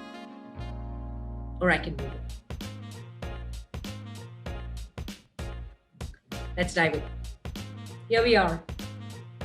Ladies and gentlemen, the World Economic Forum has added emotional intelligence as one of the top 10 skills needed for success in the 2020s. You can see that. Top 10 skills by the World Economic Forum. I have some research data In his book, Working with Emotional Intelligence, Daniel Goleman, who was the man who authored this whole concept of emotional intelligence for the common man, cites the Harvard Business School research that determined that EQ, which is the emotional intelligence, counts for twice as much as IQ, and technical skills combined in determining who will be successful. It's not about IQ anymore. In 2003, Harvard Business Review reported that 80% of competencies that differentiate top performers from others are in the domain of emotional intelligence. And assessments of more than 2 million workers, a survey conducted by TalentSmart, found that just 36% of people are able to accurately identify their own emotions, while we all feel we know ourselves. We completely don't. And trust you me, there's so much more that we can explore about ourselves. It's a lifelong journey. In another career builder survey of more than 2,600 hiring managers and HR professionals, 70% stated that they valued emotional intelligence in an employee over IQ. Do I need to say more about the why? 75% said they were more likely to promote a highly emotional intelligent worker. And 59% claimed that they pass up a candidate with a high IQ but low emotional intelligence. And this is also, I had a few participants from the IT sector yesterday, and they were stating the same to me. That even in the technology sector, the importance of EI is really strengthening. There we are. You can see this, and you can clearly see the source of this data. So this is not a figment of my own imagination or my own observation. This is Institute for Health and Human Potential. That's the source, and they are saying that 80% is dominated by EI. Your technical skills and your IQ barely. They are there, of course.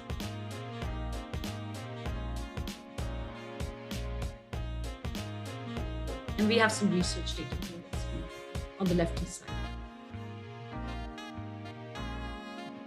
This pie chart says it quite a bit along. Some very interesting data here for all of you.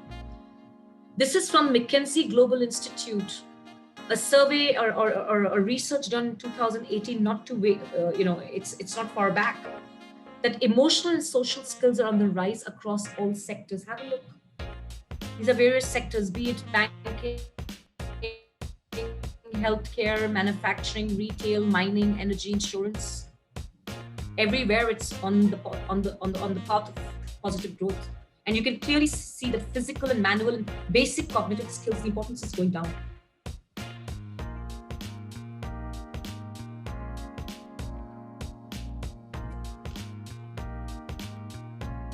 Yet again, another source, same source, McKinsey Global Institute 2018.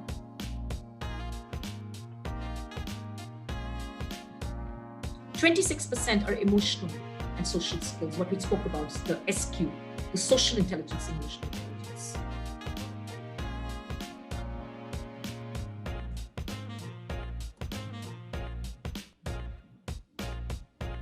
Harvard Business Review, emotional intelligence is the key driver of innovation in business.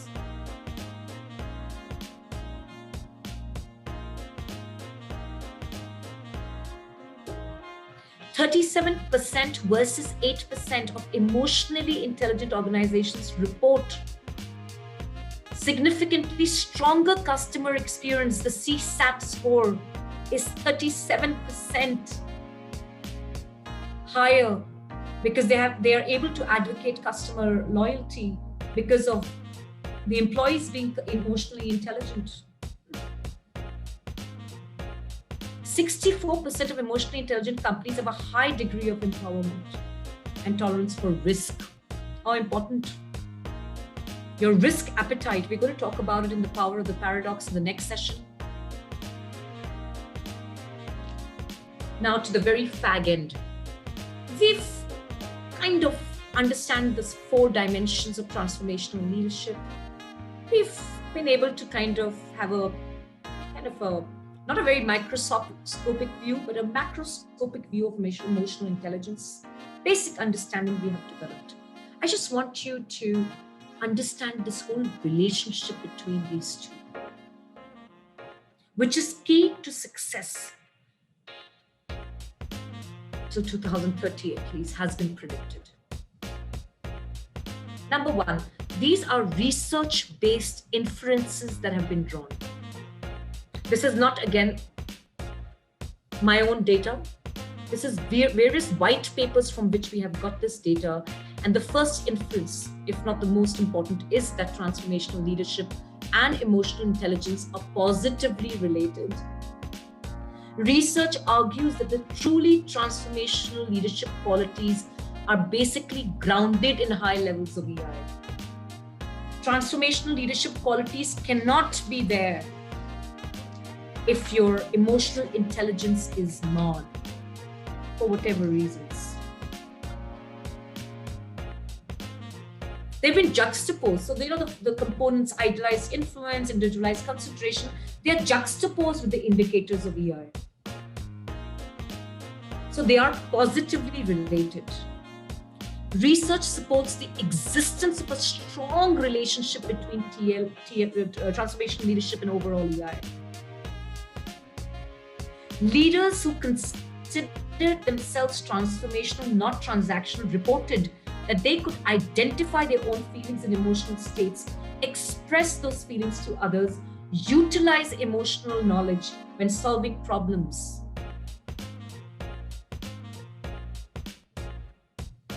And that's because of their emotional intelligence that led them to be transformational leaders.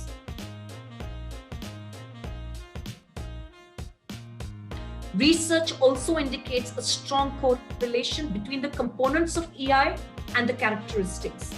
So, for example, research found that leaders with a high EI component of understanding emotions were able to perceive accurately the extent to which followers' expectations can be raised. This is related to the inspirational motivation, something that Karthik was talking about. Karthik, you had a query there, right? That how does it get connected to transformational leadership? This is how it gets connected. Noted. Got it? Yeah, are you seeing the linkage? I'm sorry, I couldn't hear you.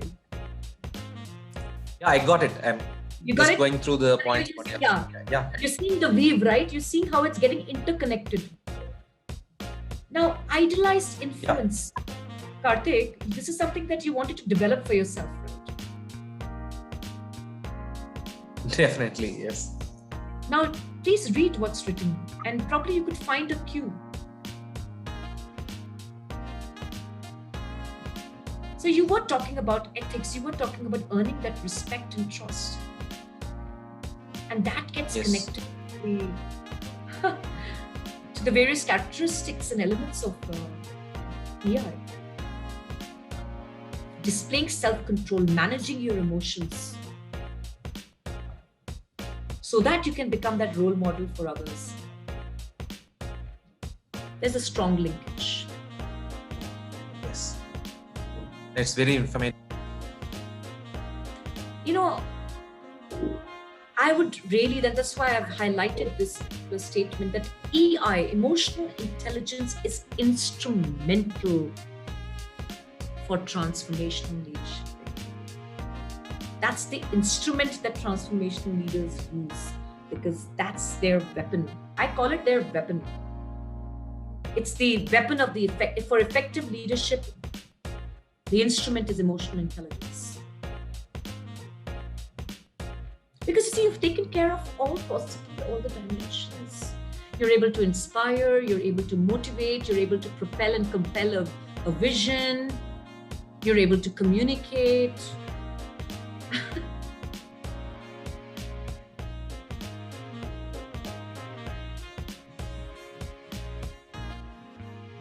I'm moving on. Very simple. The gist is this.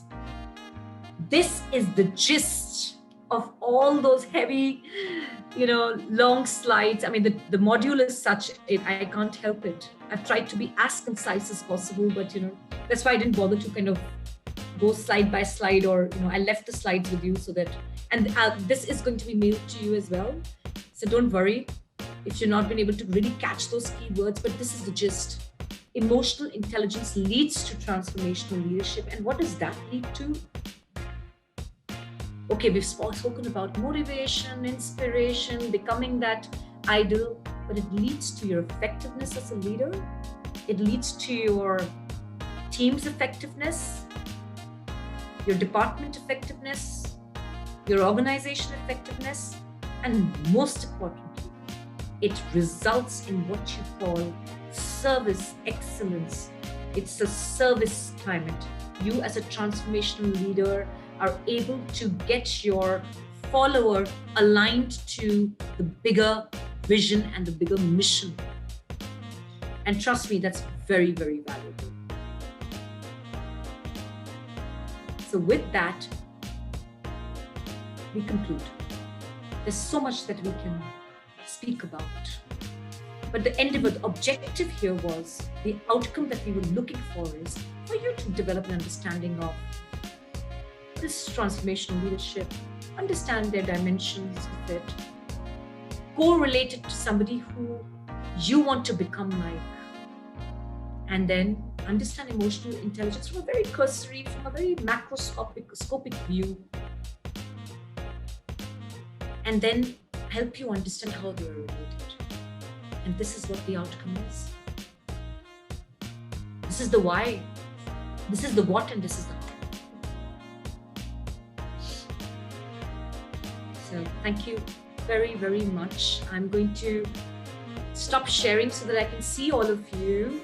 I'd really request everybody to please, so that I can see all of you, and we can bid goodbye till we meet next week. We are going to get into the art, the whole science of paradoxical leadership, the science of the paradox, so that you can master that keyword out there is balance.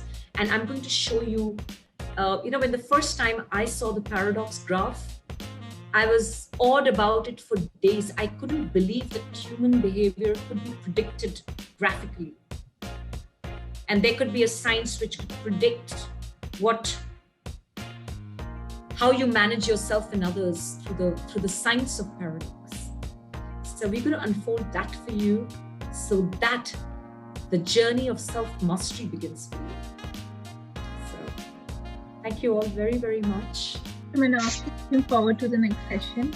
Thank you, ma'am. Thank you. Thank you. It was very informative. Thank you so much. Thank you very much. Thank you. Have a good weekend. Bye. Thank you. I'm going to be sharing an assignment with all of you. My humble request would be, do it for yourself. And Raki, thank you so much for submitting your assignment. Vijay, I think have you submitted your leadership brand statement?